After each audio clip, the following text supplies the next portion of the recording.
Hi, I'm Dev and this is the Woo Academy with Dev.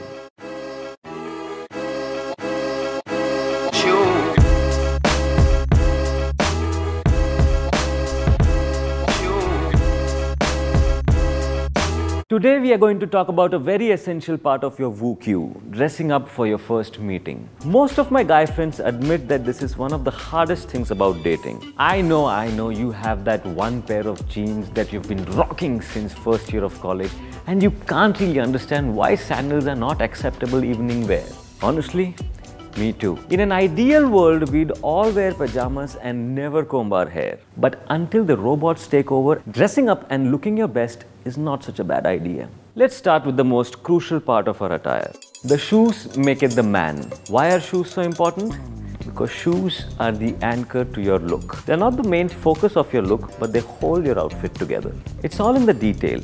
A nice outfit, nice cologne, that stuff is basic. Now, a man who's particular about how he matches his shoes to his outfit, in the dating world, that's what the ladies call a unicorn. This isn't to say that you need to rob a bank to buy the trendiest pair of shoes out there. Style has very little to do with how much money you have or how many fashion magazines you have read. It's about expressing yourself. So spend some time browsing in the stores that you like or on the internet. Notice the shoes worn by celebrities or friends who you admire. Find the shoes that speak to you.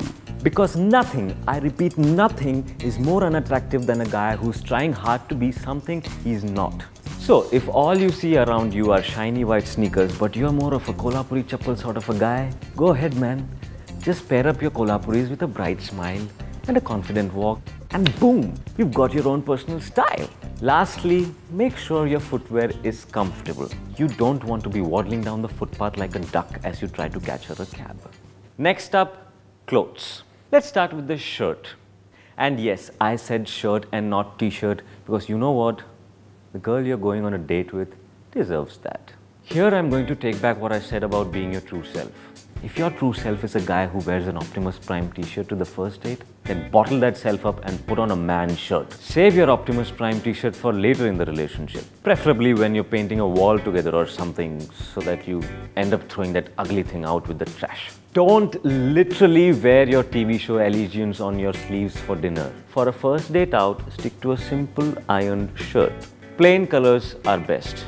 Blue, white, black, safe, time tested. You want to be a little daring? Go with some prints, but nothing too colorful. Or maybe a kurta or a Nehru jacket. But please, make sure whatever you wear is the right size for you. Don't end up looking like you're bursting out of your shirt like the Hulk or housing a family of small animals in your baggy shirt. The same rule applies to the trousers as well. Wear something that fits you well. Trousers and jeans are both fine as long as they suit you. I hate to break this to some of you, but you are not in a hip-hop video from 1999. So burn those baggy jeans. With the bottoms too, avoid any flashy prints or colors entirely and restrain your inner animal by avoiding leather or latex pants. Come on man, you should know better.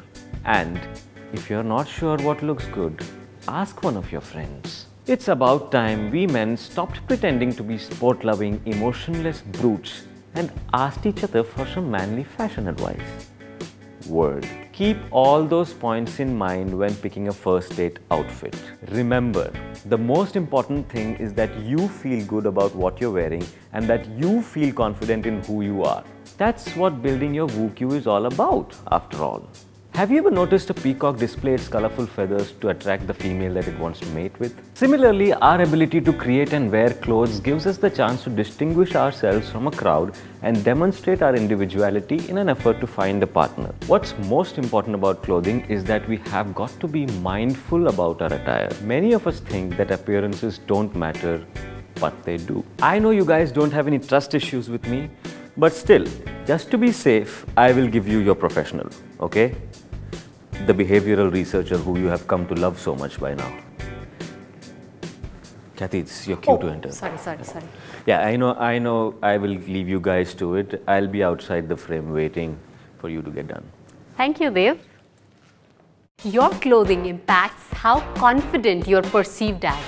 There is a direct correlation between how well fitted your clothes are and how confident and successful you're perceived. In an experiment, 300 participants were given a 3-second exposure to pictures of a model with face blanked out, wearing similar but well-fitted clothes like made to measure in one and slightly ill-fitted clothes in the other. The person in the well-fitted clothes was judged more favorably. But the judgment was not on how well dressed he was, but on how confident and successful he was.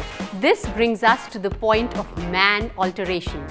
You've got a date after work and want to appear fun and easygoing. So you rough up your formal work suit by untucking your shirt, unfastening your top 2 shirt buttons, loosening your tie, and sometimes even taking off your belt. These alterations will not serve the purpose you want them to. You might do this to feel casual, but to the other person it shows sloppiness. It's definitely better to carry a change of clothes with you. Do you know which body part we notice first when we meet someone? If you're guessing eyes or smile, then I have a surprise for you. We subconsciously notice a person's hands. Way back in our caveman days, when we met someone, we wanted to first establish if this was a friend or a foe. We checked their arms and hands for hidden weapons. So now, even though we've evolved and we don't need to check for hidden weapons, subconsciously we always look at someone's hands first.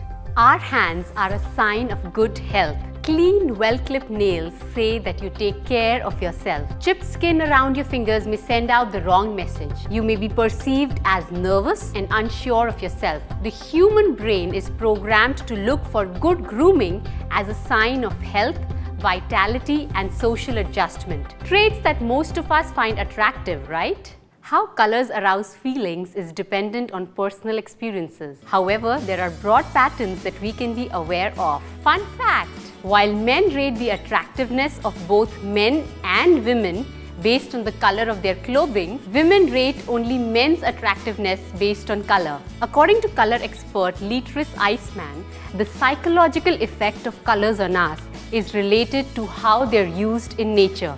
Blue is the color of stability and calm. Think about that from an evolutionary perspective. We see the sky as blue. It symbolizes stability and dependability. In fact, a clear blue sky means that there are no storms coming.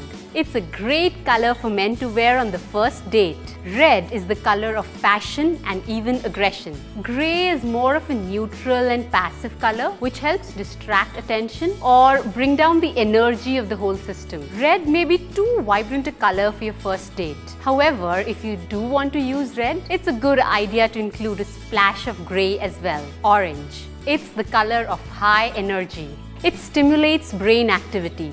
It's a great color to wear when you've had a few dates and are doing an activity together, like going for a run or a dance class together. Depending on what you want to project on your first date, choose your colors wisely. Don't worry, I know you hate tests. So I'm just going to give away the answers today without even asking the questions. 3 things. Mindfulness towards clothing shows that you care. Body is part of our attire. Comfort is important, and that leads to confidence and trust building. See, that's what I'm saying. First off, you have got to stop dressing like you're still living in the 90s. No, dude. I mean, it's cool you're on stage and all, but double denims in both blue, too subtle. And if you need me to tell you that that is too velvety, dude, you have a problem. Whoa, I have to admit, that beard is his superpower. It's a cheat code. He can wear whatever he wants and get away with it. God bless that beard.